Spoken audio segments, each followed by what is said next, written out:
शनि के शनिदेव के जीवन के 5 भाग अलग अलग पौराणिक कथाओं को लेकर आप देख चुके हैं, हम बोध भी ले चुके हैं। इस भाग में मैं शनिदेव के वैयक्तिक जीवन के बारे में बात करने वाली हूँ।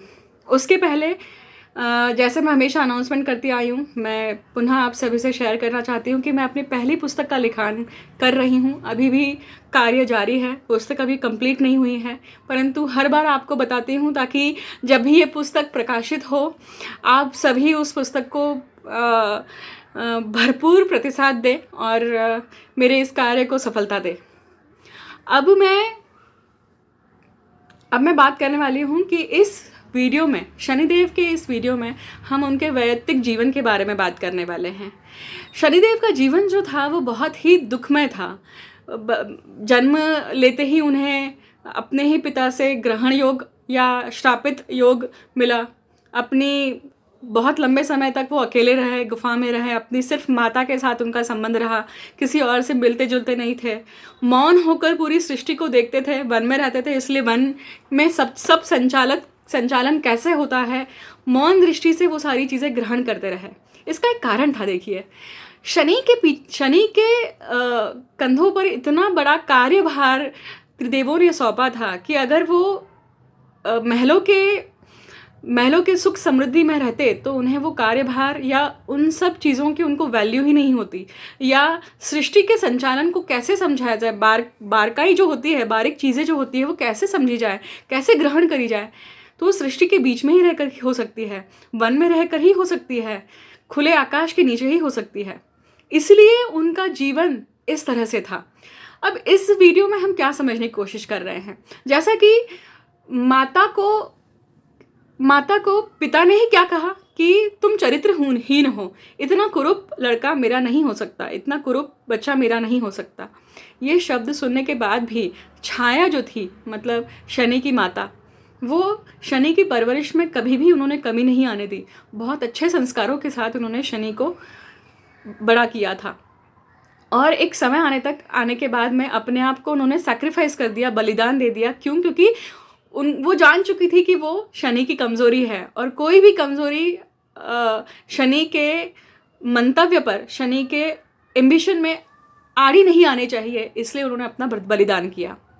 और ये सारी घटनाक्रम का शनि को सही तरीके से क्या था, एक समझ थी, उन्हें रियलाइजेशन था कि मेरी माता ने या मेरे जीवन में जो दुख है वो क्यों है। उन्होंने कभी कंप्लेंट नहीं करी। तो अब मौका आता है कि जब पिछले वीडियो में हमने देखा कि जिस प्रकार से ये युद्ध चल रहा था, संजीवनी विद्या शुक्राचार्य को प्राप्त हो गई, परंतु यहाँ पे सूर्यदेव ने उन्हें कहा था कि शनि, तुम्हें एक मौका मिलता है, या तो तुम इस ख्याति को प्राप्त कर सको, इस सच्चाई को प्राप्त कर सको कि मैं तुम्हें धारण करता हूँ अपने पुत्र के रूप में, या फिर तुम दैत्यों के बाजू से खड़े हो और संग्राम करो। और शनि ने यहाँ पे उनका कर्मफल चूज किया था, और इसी बात से रुष्ट होकर सूर्य ने उन्हें त्याग दिया, डिसओन कर दिया, निष्कासित कर दिया सूर्यलोक से। परंतु उन्होंने उसी के साथ में शनि को प्रॉमिस भी किया था, शनि को वचन दिया था, सबके सामने वचन दिया था कि मैं छाया को अपनी पत्नी रूप में मैं धारण करूँगा। ये बात कब आई थी? जब शनि ने कहा कि आप अगर मुझे पुत्र रूप में धारण करना चाहते हैं, मुझे नाम देना चाहते हैं, तो जब तक आप मेरी माता को नाम नहीं देते, मेरी माता को उनका हक नहीं देते हैं, उनका अधिकार नहीं देते हैं, तब तक मुझे कैसे अधिकार मिलेगा, और वो अधिकार कैसे मैं मान्य करूं? तो इस तरह शनि ने अपनी माता के लिए, उनके अधिकार को प्राप्त करने के लिए ये सारी बातें कहीं। बहुत बार हम अपने जीवन में इसी प्रकार से एक्ट करते हैं, अपने पिता के विरुद्ध या फिर अपने पिता तुल्य लोगों के विरुद्ध भी, कि हम अपने माता को या अपने अनुज को या अपने जिनसे हमें मोह होता है उनके अधिकारों को प्राप्त करने के लिए, या उनको वो स्थान मिल सके, इसलिए हम बहुत बार खड़े होते हैं। भाई बहन के लिए खड़ा होता है, माँ बेटे के लिए, या बेटा माँ के लिए, या बेटी माँ के लिए। इस तरह की घटनाक्रम होती ही है। आगे सुनिए क्या हुआ फिर।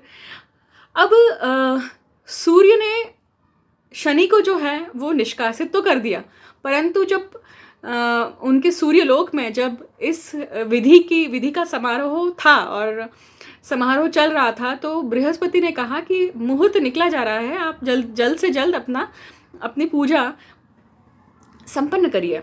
और उन्होंने बहुत बड़ी पूजा रखी थी, महादेव की पूजा रखी थी, और महादेव को साक्षी मानकर वो छाया को अपनी पत्नी रूप में ग्रहण करने वाले थे। और संध्या जो थी वो बिल्कुल नहीं चाहती थी कि ऐसा सब कुछ हो। आप देखिए, हर एक व्यक्ति का, हर एक कैरेक्टर का अपना एक अलग तत्व है, अपनी एक अलग फीचर है, उसी फीचर को लिए हुए हैं वो, और उसमें बदलाव नहीं होता है, उसमें उनके कर्मफल में बदलाव नहीं हो रहा है। और शनि चाहते हैं कि कर्मफल में बदलाव हो। कैसे हो? जब तक आप अपने फीचर्स को, जब तक आप अपने पिंड को नहीं बदलते हैं, आप अपने खुद के पर्सनालिटी पे काम नहीं करते हैं, प्रवृत्ति पे काम नहीं करते हैं, तब तक आपके कर्मफल या कर्म बंधन बदलते नहीं हैं। और यही शनि करना चाहते हैं। और शनि जब करने के लिए उतरते हैं कहिए, तब उनका रास्ता तो जो होता है वो बहुत ठेठ होता है, बहुत स्ट्रेट फॉरवर्ड होता है। एक घाव दो टुकड़े, इसलिए शनि बदनाम हो जाते हैं। और बदनाम क्यों होते हैं? क्योंकि उनका जो वो सत्य का साथ देकर चलते हैं, और सत्य किसी को भी पसंद नहीं होता है। सत्य हमेशा कटु लगता है लोगों को। सबको कलयुग में चमकीले चीज़ें, चमकीला सच ही पसंद आता है। आपके सामने अगर दो चीज़ें रखी हैं, दो गिफ्ट रैपर्स रखे हैं, एक सिर्फ न्यूज़पेपर में लिपटा हुआ है, भले ही उसमें सोना रखा हो, और एक अगर बिल्कुल गोल्डन रैपर रखा हुआ, तो जनरली मैक्सिमम टाइम्स 100 में से 99 लोग जो गोल्डन रैपर जो गिफ्ट होगा उसे उठाएंगे कि नहीं, बताइए। तो इस प्रकार से शनि जो है वो देना चाहते थे अपने माता को, उनका अस्तित्व, उनका अधिकार देना चाहते थे। और सूर्यदेव अपने वचन से कभी नहीं फिरे। उनकी एक ये खासियत थी, सूर्य कभी नहीं कहते हैं कि मुझे आज उगना नहीं है, मैं नहीं उगूंगा। सूर्य अपने कर्म के लिए, अपने धर्म के लिए हमेशा जाने जाते हैं।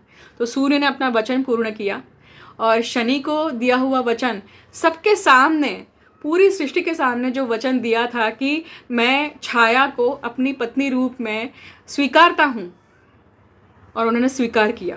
परंतु वो शनि से रुष्ट थे, इसलिए शनि को उन्होंने हमेशा के लिए निष्कासित कर दिया सूर्यलोक से, और शनि को डिसओन भी किया। मतलब शनि को उनके पुत्र का दर्जा भी उन्होंने नहीं दिया। अब देखिए आप, ये चीज़ें बहुत बार होती है, जब पिता पुत्र में अनबन होती है, ओपिनियन डिफरेंस होता है, तो पुत्र घर छोड़ के चला जाता है। उसी प्रकार से शनि भी सूर्यलोक छोड़ के चले गए। बड़ी वृक्ष की छाया में छोटे जो पौधे होते हैं वो पनप नहीं पाते हैं, तो वृक्ष बनने के लिए उन्हें खुले आकाश में घूमना, खुले आकाश में संचार करना बहुत आवश्यक है। इसी प्रकार से शनि के पर्सनालिटी में और उभार आने के लिए, सही रूप से 100% के रूप से उन्हें कर्मफल दाता के धारण करने के लिए, उन्हें खुले आकाश में बिना किसी के अंकुश तो सही शब्द नहीं होगा, परंतु बिना किसी के इन्फ्लुएंस के उन्हें घूमना अत्यंत आवश्यक था, अपना जीवन जीना अत्यंत आवश्यक था, क्योंकि उन्हें सृष्टि का भार मिला था। और सृष्टि मतलब पृथ्वीलोक का, मृत्युलोक का भार मिला था। अब पृथ्वीलोक का भार मिला और मृत्युलोक का भार मिला, उसके बाद में उनके जीवन में सबसे पहली घटना घटित क्या हुई? किसे शनि कर्मफल देने के लिए पहुँचे, किसे दंड देने के लिए पहुँचे, या किसे जीवन का पाठ समझाने के लिए पहुँचे, ये हम अगले वीडियो में जानेंगे। मैं इस वीडियो के लिए यही विराम लेती हूँ, और मैं आशा करती हूँ कि आपको ये सीरीज़ बहुत अच्छी लग रही है। ये कथाएं और जिस पद्धति से मैं शनिदेव के जीवन के बारे में आपके समक्ष सभी रहस्यमय घटनाएं रखती जा रही हूँ, आप इसे ज़्यादा से ज़्यादा लोगों के साथ में साझा करिए, ताकि जिसके भी जीवन में थोड़ी भी डिप्रेशन, नेगेटिविटी, डिसअपॉइंटमेंट है, ये सब सुनने के बाद में उसे ऊर्जा मिले। यही मेरा एक प्रांजल प्रयत्न है।